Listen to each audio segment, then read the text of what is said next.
Hi everybody, I'm Jeff with Virginia Paranormal Investigations, and tonight we're down here in Seaford, Delaware, where we're going to head down the street and investigate an urban legend called Old Maggie's Bridge. Yes, Maggie's Bridge is one of those places that has kind of a variety of different stories associated with it. Some may be based on truth, and others are just kind of things that were made up over the years. But supposedly, the story is centered around a legend of a woman named Maggie Bloxam, who in the late 19th century ended up riding a horse across this bridge. And for some reason, she got in a terrible accident and she was thrown from her horse. Now, some say she was decapitated and that she now floats around looking for her head. Others say that she had a baby with her when she was riding the horse and that the baby was killed on the bridge, and now she floats around looking for her baby. Still others will say that Maggie was assisting in the Underground Railroad, and that they were trying to catch her for a very long time and were unable to do so, so they ended up getting her baby and using it as bait to try to catch her. And for some reason, she ended up looking for the baby for all eternity. So a variety of different stories. We're not sure what the truth is, but it's one of those where you're supposed to park your car, get out and yell over the bridge, "Maggie, I have your baby," and she's supposed to appear.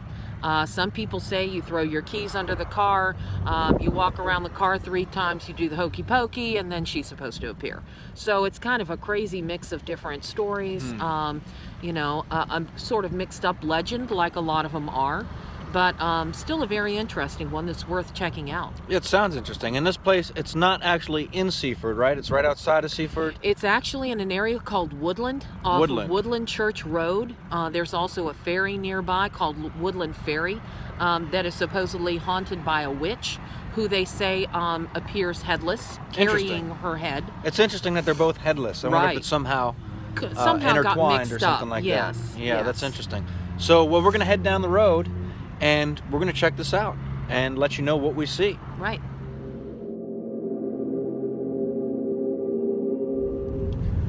So I have to say I really like these urban legend locations that are kind of out in the middle of nowhere.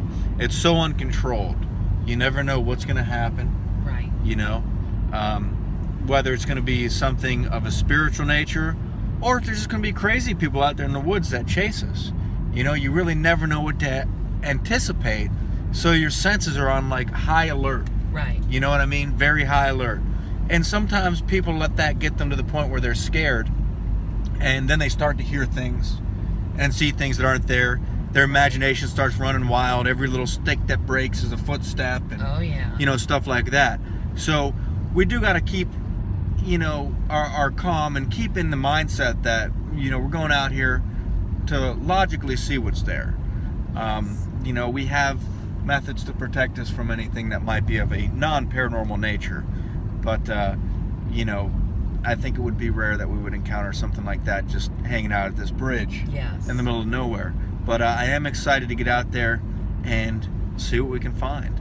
People say they get a lot of electromagnetic activity out there, electromagnetic energy. So we're gonna get the EMF detector going once we get out there and see if anything kicks up with that as well. So here we are turning onto Woodland Fairy Road, and we're still not really far out there. There's still houses with Christmas lights on, and looks like somewhat of a suburban neighborhood, if you will.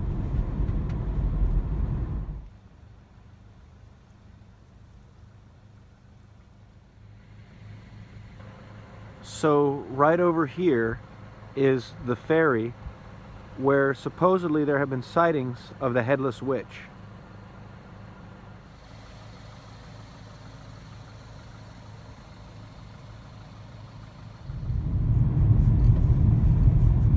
Once again, a dark, creepy road and rather bumpy, as you can tell by the video, I'm sure. Okay, so here we are coming up on Old Maggie's Bridge. Pretty desolate bridge going over I'd say swampy type area. You can see the water. The water's almost level with the bridge. Probably can't see it through the camera well here. But you can see some of the graffiti on the guardrails and such on either side of the road. And what I'm gonna do, show you out my window here. Like I said, I don't think you can see in the water. You can't.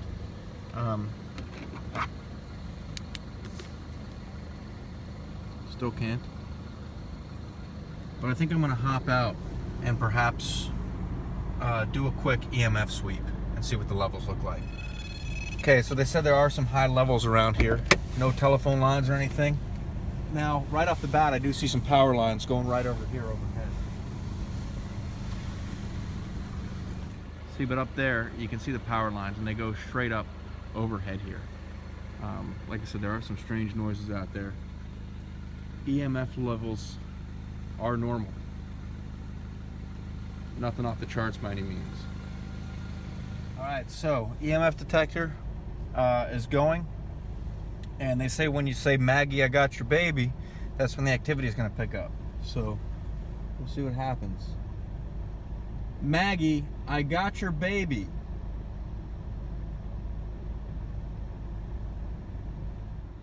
Maggie, I got your baby.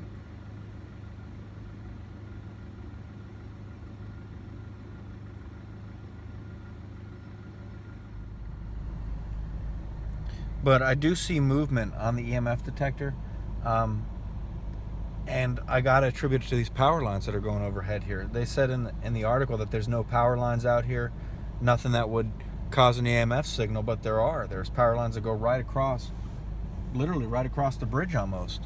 So that could explain the EMF surges that people pick up at various locations out here. Now, it's not extremely high like when I stepped outside right here and walked around a little bit, but depending on what point you are underneath the wires would determine if there is a surge or not.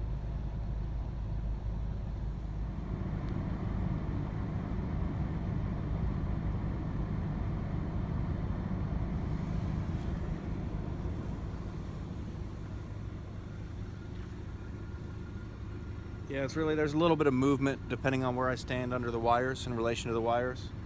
It seems as I get closer, there's a little more of a spike. So,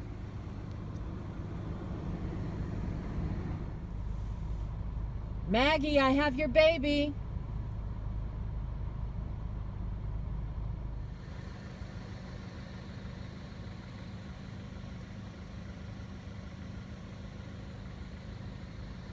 so there you have it, ladies and gentlemen. Old Maggie's Bridge.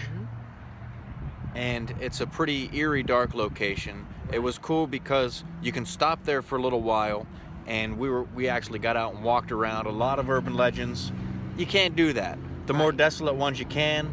Some of them, there's just a lot of people driving by. There's no pull-off area. Yeah. There was a little bit of room for us to pull over. Yeah. And like I said, to get out and check it out, which was really cool, really cool. And what I can say is, as I said at the location, as far as the EMFs are concerned, there are power lines going over the bridge. Yeah, directly over. Yeah. Right over. So that could very well attribute to the high levels. I got out, I walked around, went in front of the car, behind the car, on each side of the car, across the bridge, and depending on where I was standing in relation to those power lines, the needle was moving up. Yes. On the EMF detector. Yes. Yeah, overall, like you said, very cool place. It's the kind of place where if you go out in the middle of the night, I imagine you could stand there for quite a while without any cars coming through. Very desolate road. And the story is kind of cool. I'd like to do a little bit more research maybe and see if we can figure out the true story behind it. I know that I've heard some people on the internet say that there is a graveyard that is kind of a forgotten graveyard down in the woods somewhere nearby where Maggie Bloxam and a bunch of other Bloxams are supposed to have been buried. So so there is proof that she was a real person. So, who knows? But yeah, very cool. Definitely interesting. Well, thanks for joining us, everybody. And if we find anything in any of the pictures that we took down there or anything like that, we'll post them on our Instagram at Virginia Paranormal. Be sure to check it out.